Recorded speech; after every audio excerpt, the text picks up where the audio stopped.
Hey everybody, welcome back to my channel. Oh my god, it's the day before I have to go back to work. So I figured let's do a book tag in my Udi because it's very cold in Virginia, which means it's cold in my house because I live in an old house. So it's time to get comfy for a book tag. And we're gonna do the Boujee Booktuber Tag today. This is the first time I've heard of it. I saw someone else post this video with this tag. It was created by abookolive, which I'll put their original video down below. So let's just get right into it, okay? Question 1, what is your average monthly budget for books? I don't have a budget because I like to go buck wild, okay? If you follow me, if you watch any of my videos, you know I have a problem. So, there are some months where I don't buy any books. And then there are some months where I just become fixated on something and I want to buy something. I became fixated on buying all of Hunter x Hunter. I randomly saw all of the volumes that were used of The Gray Man, so I bought them. And then I was like, oh, I saw the box set of Bleach. Let me just buy that. So I really don't have a budget. I don't. I really don't. Maybe I should. Actually, you know what? Maybe going forward, I should have a budget because I think book bans, they're not that hard, but they can be hard.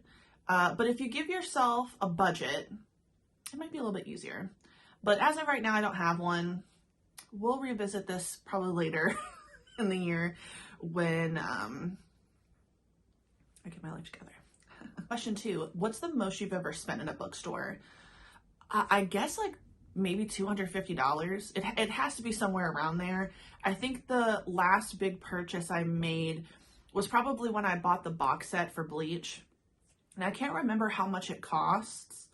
The lady at Second and Charles was really nice. She was like, oh, do you have the 10% off code? I said, well, no, I already signed up for that. She said, this is a word of advice, y'all, because it did work.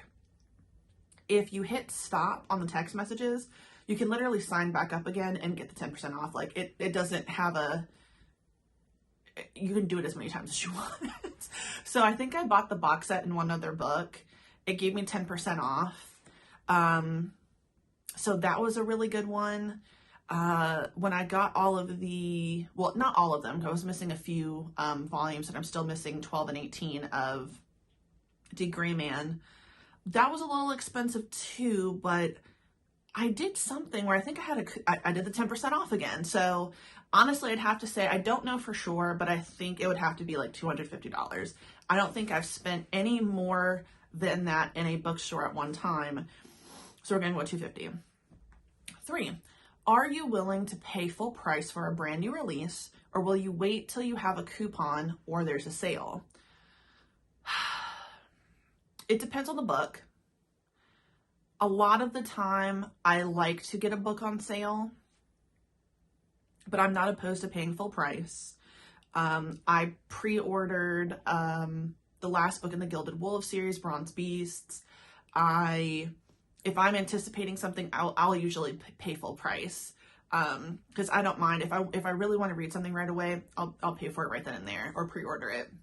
I don't do a lot of pre-orders though. Because I usually forget about it. Then I just buy the day it comes out. But I like a good sale. I think the only other thing I will wait for in terms of a sale is sometimes I wait till a book comes out in paperback because paperbacks are less expensive than hardcover books. So it's a combination of both. It depends on the book. I prefer paperback, which is technically less expensive. But there are times where I will wait for a sale, especially if there's some books that are really popular that go on sale for Kindle deals, like YA books. I'm trying really hard not to rush to buy YA books and fantasy books physically because, you know, sometimes they're hits, sometimes they're misses. I know that I'm not going to go wrong with a certain genre, and sometimes I've been disappointed with adult fantasy and then young adult fantasy, depends. So if I can get it at a Kindle deal, I will definitely do that. Question 4, would you rather buy one new book or several less expensive used copies, several less expensive used copies, absolutely. I like quality, but I can't deny I love quantity. I don't know what it is about seeing a fat stack of books. I like it. I like it. I will say this, like, recently I've been buying a lot of nonfiction books, and nonfiction books are not cheap. I just recently bought a nonfiction book about women in horror, and that was like $30. I also got a manga to complete a series. So, you know, sometimes manga costs less than nonfiction or other books. I like to walk out with a stack of manga that can complete a whole series versus just one book sometimes. If I have to choose though, it's definitely got to be multiple copies for less expensive. Even if it costs the same as that one book I would have bought, I have more, and that may be a problem. But who am I? 5, what do you think is a reasonable price for a new hardback book, a paperback, and ebook? So hardcover, $20. I mean, I expect to pay $20 for a hardcover book, like $18.99. And it doesn't matter how thin or large that book is. I mean, oh man, what was the name of that one book? It's a very short, like, novella style book that is about a group of friends who go to Japan, and they are like, you know, like ghost hunters or something. And then somebody dies, blah, blah, blah. It is like a very, very short book. I got it for free on NetGalley, thankfully, because I went to look and see how much it costs. And that was actually expensive for something that's so short. So in general, I expect to pay about $20 for a hardcover. For a paperback, I guess $11 to $14. And then an ebook, $10 or less, depending on if there's a sale. Like I said, I like to buy ebooks that are on sale. I don't tend to buy a lot of them for full price on Amazon, because I get the Kindle Deals email. And shit, I'll go buck wild on a Kindle Deals email. That shit is $1 to $3.99. I'm probably going to get it, even if I was like kind of on the fence. Like, oh, it's not that bad. But yeah, I think I go for those numbers because that's what I generally see. If I see a hardcover book that's more than $20, I'm usually like, I'm going to wait till it comes out on paperback, or I'm probably just going to try to get it as an ebook. But that's usually with fiction. You know, like I said, some of the nonfiction books are a little bit more expensive. I'm fine with paying that price in general. So yeah, that's about it. 6, is a signed book worth more to you? How about a first edition? So neither. I think I have some books that I bought from Barnes & Noble that were like they first came out. I don't know if they're considered a first edition, or, you know, they have a generic sign, you know, signature in there. I don't really care about either of those things personally. I don't really care to get things signed in general. Like when I go to conventions, I don't tend to get in line to meet like the celebrity or the voice actor. I just don't care to do that or take pictures with people. And having a first edition, also something I don't necessarily care about. I can see how that's important to other people, but I don't care. So neither. 7, what is your most valuable book, sentimental or actual value? That's a tough one. I think that a lot of the books I buy myself. I get gifts. I get books as gifts, but they're usually ones I pick out. A lot of the times, people don't really like, I think you would like this. So I think the one that probably meant the most to me it's sentimental, because my husband got me a book. It's not valuable in terms of price or edition or anything. He got me the first book in a series by Brent Weeks. I think it was The Night Angel, and he read it with me. So that meant a lot to me. Now, did I just get rid of those books? Yes, I did. I did sell them because he didn't finish the series and I won't read it again. But that meant a lot to me. I really appreciate the fact that I could be wrong, so correct me if I'm wrong, but I think my husband is one of the only people who's bought me a book that I didn't ask for. And he kind of looked at the other books that I'd read on Goodreads and was like, I think that she would like this one. My mom may have done that. I think she bought me a book that I didn't have on my wish list, but it was by an author I'd read before, which was really nice. I ended up liking that book, but I have to go with the one my husband got me because, you know, he went and then he looked and then he read it with me. So it was really nice. And I think that's really it. I'm looking around at some of the books. I think that's it. Going with that one. End of story. 8. Will you pay more for a cover or edition you like better? Yes, I have done that. So I've mentioned this before. I really like Throne of Glass series. Obviously, I'm in America. I have the American hardcover ones, which I like. They're fine. But I always really liked the UK versions. Really, really bad. So I don't think I actually spent that much money on it, but I did, you know, get a UK version of my favorite book. So I have that. I just recently saw that The Gilded Wolves is getting a reprinted cover, and I love that series, and I think that the new covers look really great, but they're only coming out in the UK. I've never bought from Waterstones before. I don't know if I can do that, so we'll have to see. But I would pay a little bit more for a cover that I like. I think you kind of also do that when you get a book box. You know, when you pay for the subscription of getting a book box, you're paying for an exclusive cover a lot of the times that you're not going to get at Barnes & Noble or Books A Million or whatever. Technically, I got, you know, that from, I think it was Owl Crate for, what was the book called? Shit, I don't remember. It was a book I liked though. That was like an exclusive cover to Owl Crate, and it was really cool. So I would pay a little bit extra for it. I'm genuinely jealous. I'm so envious of the people who got the Greenbone Saga covers that I think were a Lumicrate. I would pay, if somebody was selling those and it was a little bit more than they pay, I would pay for them because they're so beautiful and that series was so good.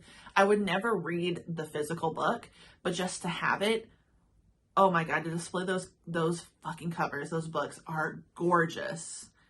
Very, very, very jealous. 9, what physical characteristics does a good quality book have? So if it has a dust jacket, which I don't really care for, it has that like little soft touch feel. I like that. I don't know why. Even though I take it off the book when I'm reading it, I just love the way that feels on your hands.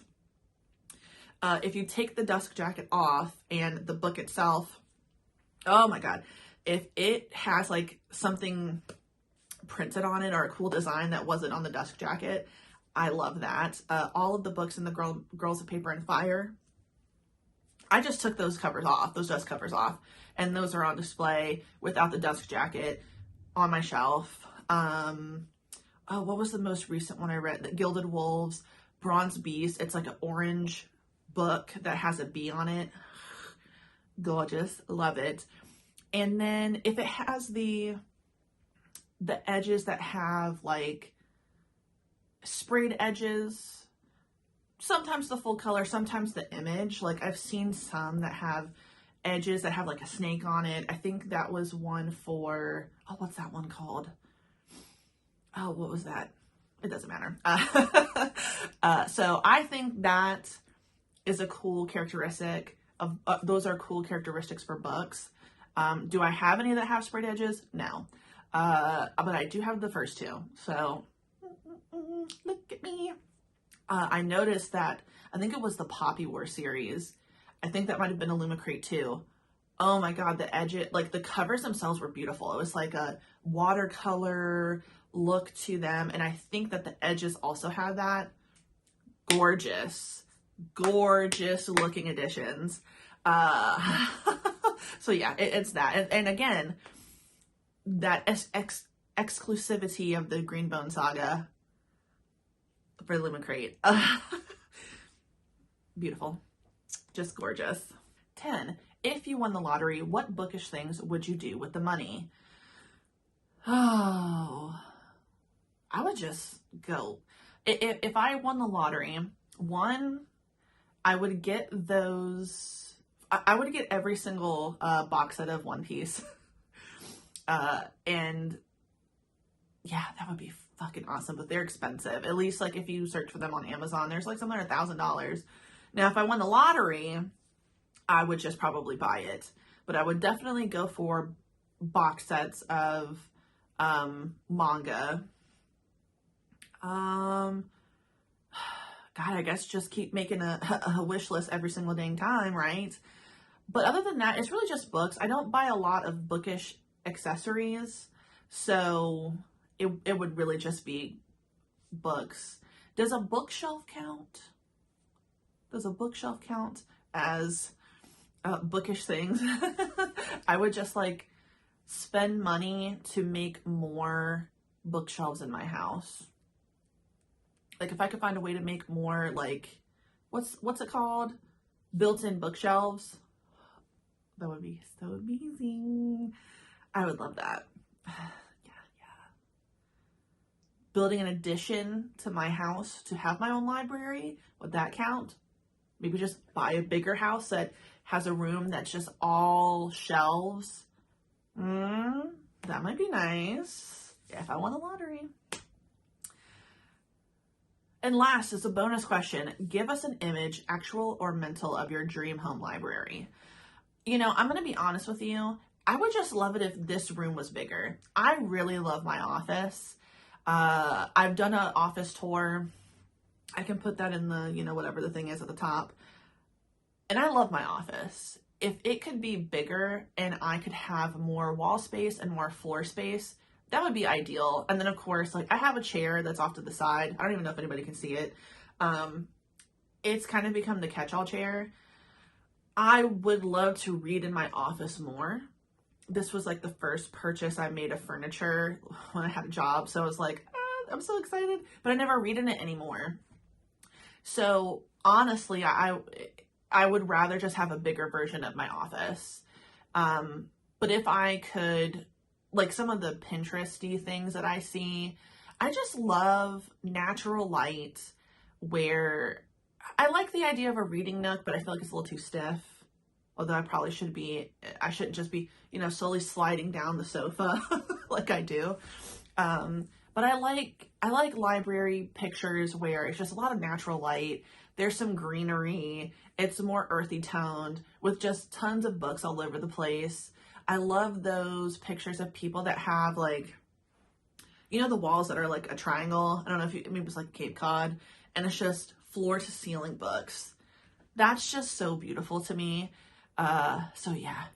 I might put a picture in here somewhere if I can find something, but yeah, ideally it would just be a bigger version of my office, because then I could also have more detail cases with figures, but they wouldn't get in the way because the two that are behind me, I mean, imagine if I had bookshelves above them, which I could do, but they're not easy to access. Okay, you could put books there that I've already read, but yeah, I would just love a bigger version of my office because I love my office. So there you have it. That is the Boujee Booktuber Tag. For whoever wants to do this, have at it. I'd love to know what your thoughts are. I'd love to know what your answers would be. What did you think of mine? Do you agree? Do you disagree? Do you think I'm crazy? Do you also want to just, I don't know, go just add an addition to your house for a library? Let me know in the comments. So yes, thank you so much for watching. If you like the video, please like the video. If you like it, subscribe to me, please. Hit the notification bell. And once again, thank you so much for everybody who does follow me and interacts with me. I appreciate the hell out of you guys. You're amazing. Whether we talk in the comments or not, thank you for watching. I genuinely appreciate it. That being said, have a good day. Goodbye.